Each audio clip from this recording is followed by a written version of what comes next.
Hello প্রিয় বন্ধুরা, কেমন আছো তোমরা? আশা করি সকলেই অনেক ভালো আছো। বন্ধুরা, আমার ভাসুর মানে আমার স্বামীর বড় ভাই আমার স্বামীকে কৌশলে বিদেশ পাঠিয়ে দেয়া, আর আমার স্বামী তার বড় ভাইয়ের কথা কিছুতেই অমান্য করে না, তাই সে বিদেশ চলে গেল। তারপর বাড়িতে আমি আর ভাসুর থাকি। একদিন রাতে ভাসুর বলল, আমার পায়ে খুব ব্যথা করছে, আমায় একটু মেসেজ করে দিবে। ভাসুরের এটা ছিল মিথ্যে অভিনয়। আমি ভাসুরের চিৎকার শুনে আমি তার পায়ে মেসেজ করতে গেলাম। তারপর ভাসুর দরজা লক করে দিল। তারপর আমার সাথে যা ঘটেছিল তা শুনলে তোমাদের মাথা গরম হয়ে যাবে। তাহলে চলুন বন্ধুরা, গল্পটা বলি। আমি ঢাকায় স্বামী শাশুড়ি ভাসুরের সাথে থাকি। আমার স্বামী আর ভাসুর ব্যবসা করে, শাশুড়ি প্রায় অস্ট্রেলিয়ায় থাকতে যান। ওনার ছোট মেয়ের কাছে এখন মূল সমস্যাটা বলি। আমার স্বামী আমাকে নিজে পছন্দ করে বিয়ে করতে চেয়েছিল, কিন্তু আমাদের পরিবারের সাথে তাদের আর্থিক অবস্থা মেলে না। আমরা মধ্যবিত্ত, তারা ধনী বলে কেউ রাজি ছিল না। তখন আমার ভাসুর সবাইকে রাজি করান। তবে আমার প্রতি আমার ভাসুরের অনুরোধ ছিল যেন ওনার বাচ্চাকে আমি যেন দেখাশোনা করি। ভাসুরের একজন মালয়েশিয়ান বউ ছিল, সে 1 বছরের বাচ্চাকে রেখে ডিভোর্স করে চলে যায়। বাচ্চাটাকে আমি দেখাশোনা করি। বাচ্চাটার বয়স 2 বছর এখন। যাই হোক বন্ধুরা, এখন মূল ঘটনায় আসি। একদিন দুপুরে বাসায় আমি আমার ভাসুরের ছেলেকে কোলে নিয়েছিলাম এবং একটু পর বাচ্চাকে বিছানায় শুয়ে আমি বাথরুমে গোসল করতে চাই। বাচ্চাকে যেহেতু রুমে একা রাখি, তাই ওকে দেখে রাখার জন্য বাথরুমে দরজা খোলা রাখি। ভাসুর তখন বাইরে আর শাশুড়ি অস্ট্রেলিয়ায় বরের কাছে বাসার চাবি থাকে। কিছুক্ষণ পর দরজায় শব্দ পাই। হয়তো আমার ভাসুর এসেছে, কারণ চাবিটা ওর কাছে ছিল। কিন্তু ভাসুরকে দেখে হঠাৎ আমার রুম এ ঢুকে পড়তে বাচ্চাটি কিছুটা কাঁদছিল, তাই মনে হয় বাচ্চার শব্দে এসে উনি বাথরুমে ঢুকে পড়ে। আমি অবাক হয়ে গেলাম। কেউ না বলে হঠাৎ এভাবে বাথরুমে ঢুকে পড়ে। আমি তাকে কিছুই বলতে পারিনি। ভাষণ তখন বলছিল, সরি, আমি জানি না তুমি বাথরুমে ছিলে। এদিনের ঘটনার পর থেকে ভাসুরের চোখে আমি একটা অন্যরকম দৃষ্টি দেখি। দৃষ্টিটা জানি কেমন, আমার মোটেও ভালো লাগে না। মনে হয় উনি আমার দিকে তাকিয়ে অনেক কিছু ভাবছেন। আমাকে উনি নাম ধরে ডাকতেন, কিন্তু এখন ডাকার ধরনটাও কেমন যেন হয়ে গেছে। এই ঘটনার পর থেকে প্রায় প্রতিদিনই দুপুরে উনি বাসায় চলে আসেন, অথচ আগে প্রয়োজন ছাড়া কখনো আসতেন না। এই সময় আমার বর থাকে প্রতিষ্ঠানের অফিসে কাজ না থাকলেও বরকে কোনো একটা কাজে লাগিয়ে উনি বাসায় থাকেন। শুধু বাসায় থাকলে সমস্যা ছিল না, কিন্তু বাচ্চার কাছে থাকার উৎসাহতে উনি আমার ঘরেই পড়ে থাকেন আর অদ্ভুতভাবে তাকান বাচ্চার জন্য। আমিও বেশি দূরে সরতে পারি না। বাচ্চাটা কিছুক্ষণ পর আমাকে ডাকে। এই অবস্থা প্রায় 2-2.5 মাস ধরে চলছে। হঠাৎ আমার ভাসুর বলল, আমার স্বামীকে বিদেশ পাঠাবে, ভালো একটা ভিসা আছে, তাই বেতনও অনেক ভালো। আর তাই আমার স্বামীও না করেনি। উনি মনে হয় আমার কাছে কিছু একটা চাচ্ছেন, না হলে আমার স্বামীকে বিদেশ পাঠাল কেন? তবে তার চাওয়াটা যে কি সেটা আমি বুঝতে পারছি না। আমার ভাবি আমার ধারণা হয়তো ভুল, কারণ উনি খুবই ভালো একজন মানুষ, খুব খেয়াল রাখেন আমাদের, তাই দ্বিধাটা রয়েই যাচ্ছে। আমি কি করলে ওনার সাথে সম্পর্কটা আবার আগের মতো হবে? তাছাড়া আমি ওনার মনে কি আছে সেটা কিভাবে বুঝতে পারব? আমার বরকে কি ঘটনা জানাবো নাকি অপেক্ষা করব? আমি ভাবলাম না, বরকে এখন কিছু জানানোর দরকার নেই। আমি আরও কনফার্ম হয়ে তারপর জানানো উচিত। আমি মনে করি ভাসুর আমার দিকে অন্যরকম দৃষ্টিতে চেয়ে থাকত। আমি মাঝে মাঝে বলেই উঠতাম, আপনি এভাবে কি দেখেন আমার দিকে তাকিয়ে? তখন উনি বলতো, আসলে কি বলবো, আমি খুব কষ্টে আছি। আমার কষ্টটা যদি তোমার কাছে বলি তুমি হয়তো কি মনে করো তা আমি জানি না, তবে তুমি আমার বাচ্চাটাকে নিজের মনে করে লালন পালন করছো, এতে আমি অনেক খুশি। সত্যিকার অর্থে তুমি একজন ভালো ঘরের মেয়ে, কারণ এখনকার যুগের মেয়েরা তার নিজের সন্তানের প্রতি এতটা কেয়ার করে না যতটা তুমি আমার বাচ্চাটাকে করছো। আমি তোমার এই ঋণ কোনোদিন শোধ করতে পারবো না। আমার বাচ্চাটা, মায়ের অভাবটা তুমি পূরণ করছো, এর চেয়ে বেশি কি হতে পারে? আসলে বিদেশি মেয়েরা তার সন্তানের প্রতি ভালোবাসা কম থাকে, তবে সবাই সমান না। বাঙালি নারীরা তার সন্তানের দিকে তাকিয়ে সারাটা জীবন কাটিয়ে দিতে পারে। বাঙালি নারীর কোনো তুলনা হয় না। তবে আমার ছোট ভাইয়ের বউ করে তোমাকে আনতে পেরে আমি নিজেকে ধন্য মনে করছি। আমার ভাসুর আমার এসব প্রশংসা করছিল। আমি তার প্রশংসা শুনে অনেকটা থমকে গেলাম। বাবারে, এত প্রশংসা যাই হোক, ভাসুরকে একদিন দেখলাম খাওয়া দাওয়া ছেড়ে মনমরা হয় ঘরে শুয়ে আছে। এ বাড়িতে ভাসুরকে আমি দেখাশোনা ছাড়া আর কেউ নাই। দেখলাম ভাসুর আজ সারাদিন কিছু খায়নি। আমি ভাসুরকে বললাম, আপনার কি শরীর খারাপ? ভাসুর বলল, রেমা, আমার মাথায় প্রচণ্ড ব্যথা করছে। সকাল থেকে কি করব পূর্ব বুঝতেছি না। আমি ভাসুরকে বললাম, আমি কি মাথায় একটু মেসেজ করে দিব? মেসেজ করে দিলে হয়তো ব্যথাটা কিছুটা কমে যাবে।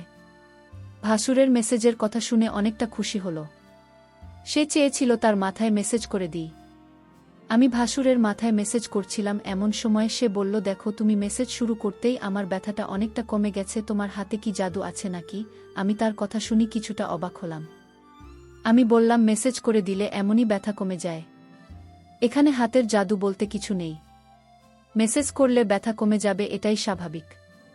ঠিক আছে, তোমাকে অনেক ধন্যবাদ মেসেজ করে দেওয়ার জন্য। আমার মাথাব্যথা কমে গেছে। কিন্তু ভাসুরের মাথাব্যথা ছিল না। মাথাব্যথার অভিনয় করেছিল আমার সাথে। আমি এটা বুঝতে পারি। আমি যখন তার রুম থেকে বের হই তখন সে একা একা বলছিল। আমি ধীরে ধীরে আমার প্রতি ভালো মানবাবসিকতা তৈরি করছি, সেটা আমি বুঝতে পারলাম। ভাসুর কেন আমার সাথে এমন মিথ্যে আটক করছিল, তার উদ্দেশ্যটা কি ছিল, তা আমার জানা খুব জরুরি ছিল। আমি বাড়িতে আছি, ভাসুরের সন্তান, আর আমি এর পরদিন আবার সেই অভিনয় শুরু করল। সে আস্তি করে চিৎকার করছে আর বলতে লাগল, আমার মাথাটা ব্যথা করছে। এখন কি করব? আমি তখন ভাসুরকে বললাম, ডাক্তারের কাছে যান, তাহলে সব ঠিক হয়ে যাবে। রোগ নিয়ে ঘরে বসে থাকলে কি আর চলবে, বা রোগ ভালো হবে? ভাসুর আমার কথাটা শুনে দেখলাম তার মুখটা অন্ধকার হয়ে গেল। আসলে কি তার মাথা ব্যথা করছে, নাকি এসব অভিনয়? আমি তার হাবভাব কিছুই বুঝতেছি না। আমি ভাসুরকে বললাম, চলো না, যে আপনাকে ডাক্তারের কাছে নিয়ে যাই। ভাসুর বলল, তুমি একটু মেসেজ করে দিলেই তো মাথা ব্যথাটা কমে যায়। তাহলে শুধু শুধু কষ্ট করে কেন ডাক্তারের কাছে যাওয়া লাগবে? কেন? আমি ভাসুরের কথাটা শুনে কিছুটা অবাক হলাম। সে চাই আমি তার মাথায় মেসেজ করে দেই। আসলে সে কি চায় সেটা আমার জানতে হবে। ভাসুরের এমন অভিনয় আমার কাছে ভালো মনে হচ্ছে না। এর মধ্যে আমার বর আমার কাছে ফোন করল। আমাকে জিজ্ঞেস করল, কেমন আছো রেমা? আমি বলেছিলাম, তুমি খুব শীঘ্রই বাড়িতে আসলে অনেক ভালো হতো। এতদিন বিদেশে থাকার দরকার নাই। তুমি যত দ্রুত সম্ভব চলে আসো। আমার স্ত্রীর এমন কথা শুনে আমি কিছুটা থমকে যাই।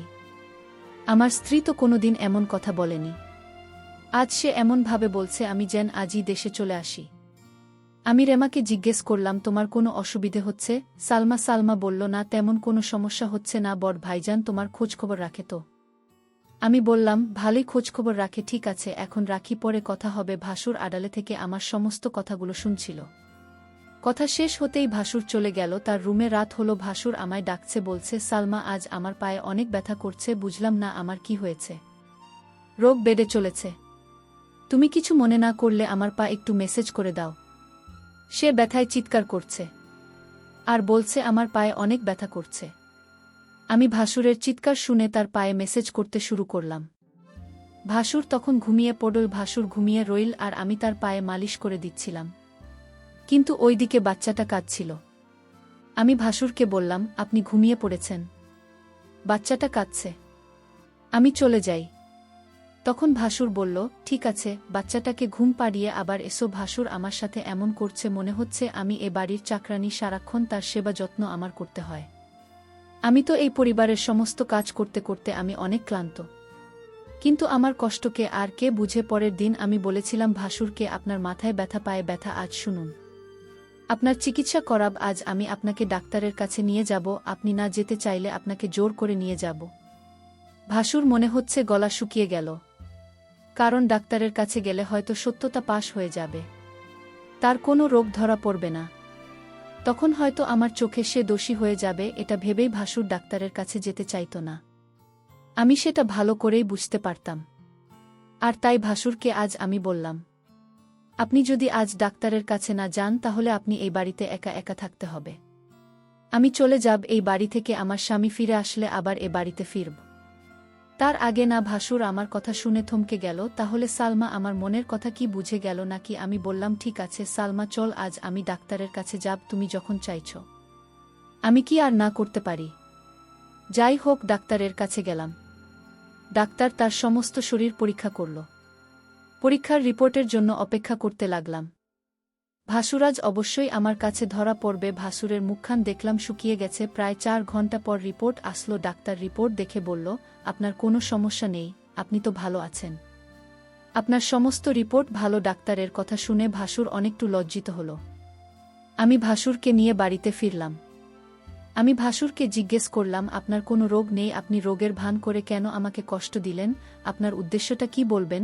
ভাসুর বলল, আরে অনেক সময় রিপোর্টের সমস্যা ধরা পড়ে না, কিন্তু সালামা বিশ্বাস করো আমার সত্যি পায়ে এবং করছিল। পরের দিন রাতে ভাসুর আবার চিৎকার শুরু করল।